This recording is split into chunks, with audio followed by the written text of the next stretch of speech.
Assalamualaikum warahmatullahi wabarakatuh. Saya Sonia Warda Fitria, dari 7 MPIB akan melakukan tugas guna untuk melengkapi tugas UTS Manajemen Supervisi. Ya, di sini saya akan menjelaskan tentang pengertian supervisi. Supervisi adalah segala bantuan dari para pemimpin sekolah yang tertuju kepada perkembangan kepemimpinan guru-guru dan proses dan personal sekolah lainnya di dalam mencapai tujuan pendidikan. Jadi, supervisi itu suatu aktivitas pembinaan yang direncanakan untuk membantu para guru dan pegawai sekolah lainnya dalam melakukan pekerjaan secara efektif. Manulang tahun 2005 menyatakan bahwa supervisi merupakan proses untuk menerapkan pekerjaan apa yang sudah dilaksanakan. Penilaiannya, penilaiannya yaitu penilaian atau menilainya itu dan bila perlu mengkoreksi dengan maksud supaya pelaksanaan pekerjaan sesuai dengan rencana semula. Supervisi merupakan usaha memberi pelayanan agar guru menjadi lebih profesional dalam melaksanakan tugas melayani peserta didik. Dan supervisi itu sendiri segala bantuan dari para pemimpin sekolah yang tertuju kepada perkembangan kepemimpinan guru-guru dan personal sekolah lainnya di dalam mencapai tujuan-tujuan pendidikan. Ia berupa dorongan, bimbingan, dan kesempatan bagi pertumbuhan keahlian dan kecakapan guru-guru, seperti bimbingan dalam usaha dan pelaksanaan pembaruan dalam pendidikan dan pengajaran, pemeliharaan alat-alat pelajaran dan metode-metode mengajar yang lebih baik. Supervisi itu sendiri merupakan pengawasan terhadap pelaksanaan kegiatan teknis edukatif di sekolah.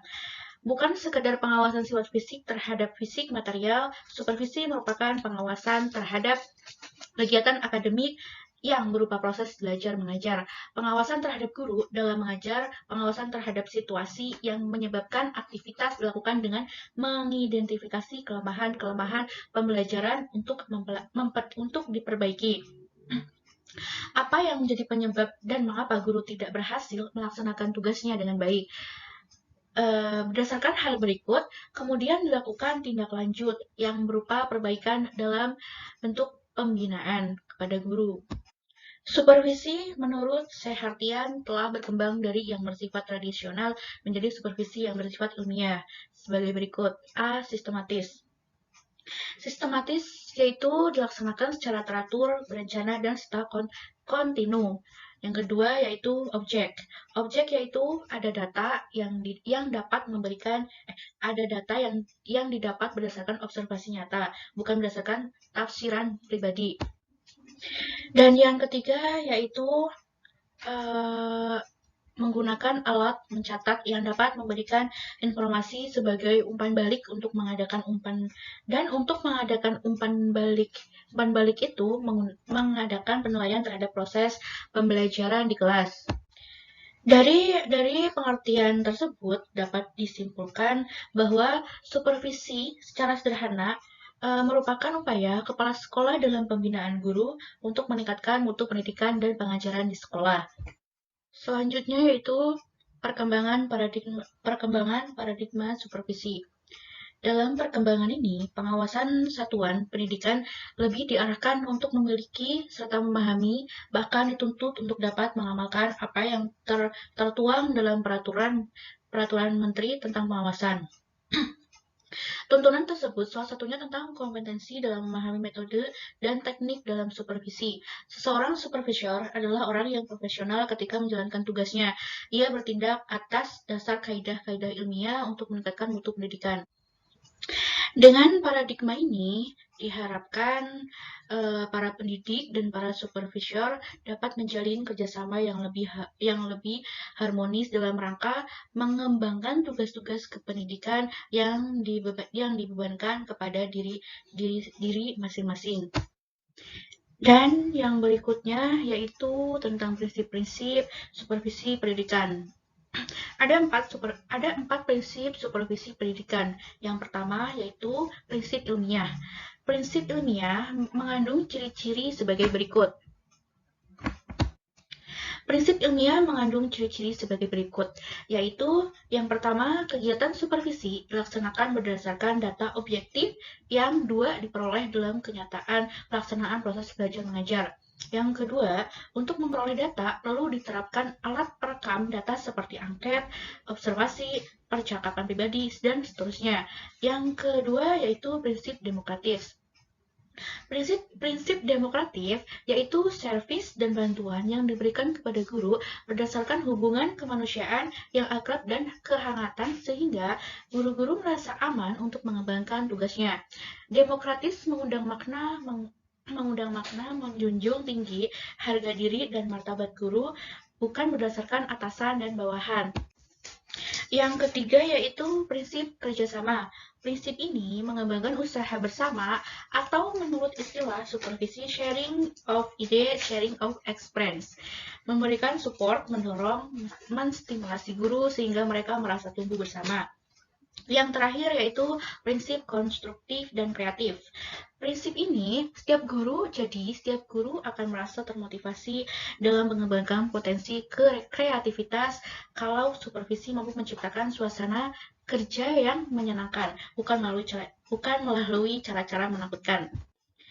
Dari penjelasan di atas, dapat kita ketahui bahwa betapa banyak dan besarnya tanggung jawab seorang kepala sekolah, sehingga supervisor oleh karena itu uraian di atas sejalan dengan yang diuraikan oleh Halim Purwanto dalam bukunya Administrasi dan Supervisi Pendidikan Moh Rifai MA.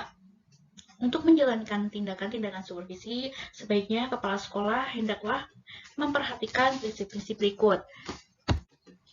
Supervisi hendaknya bersifat konstruktif dan kreatif, yaitu pada yang dibimbing dan diawasi harus dapat menimbulkan dorongan untuk bekerja. Supervisi harus didasarkan atas keadaan dan kenyataan yang sebenar-benarnya atau realistis mudah dilaksanakan. Dan supervisi harus sederhana dan informal dalam melaksanakannya.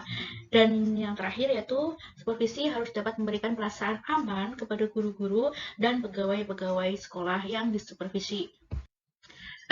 Penjelasan berikutnya yaitu tujuan supervisi pendidikan. Tujuan supervisi ialah memberikan layanan dan bantuan untuk meningkatkan kualitas belajar siswa, bukan saja memperbaiki kemampuan mengajar, tapi juga mengembangkan potensi kualitas guru. Dan ada pendapat lain yang dikemukakan oleh Made Bidata, tujuan supervisi ialah satu, membantu menciptakan lulusan optimal dalam kuantitas dan kualitas. 2. Membantu mengembangkan pribadi, kompetensi, dan sosialnya. 3. Membantu kepala sekolah mengembangkan program yang sesuai dengan kondisi masyarakat setempat. 4. Ikut meningkatkan kerjasama dengan masyarakat atau komite sekolah. Dari pendapat-pendapat di atas dapat disimpulkan bahwa tujuan diadakannya supervisi adalah untuk mengembangkan situasi belajar mengajar yang lebih baik dengan cara membantu guru-guru dalam meningkatkan kinerja dalam rangka membentuk pribadi anak secara maksimal. Penjelasan berikutnya yaitu tentang fungsi supervisi pendidikan. Fungsi utama supervisi pendidikan ditunjukkan pada perbaikan dengan meningkatkan situasi belajar mengajar. Sehubungan dengan ini, maka PITA sehartian memberikan 8 fungsi supervisi sebagai berikut. 1. Mengkoordinir semua usaha sekolah. 2. Memperlengkap kepemimpinan sekolah. 3. Memperluas pengamalan guru-guru.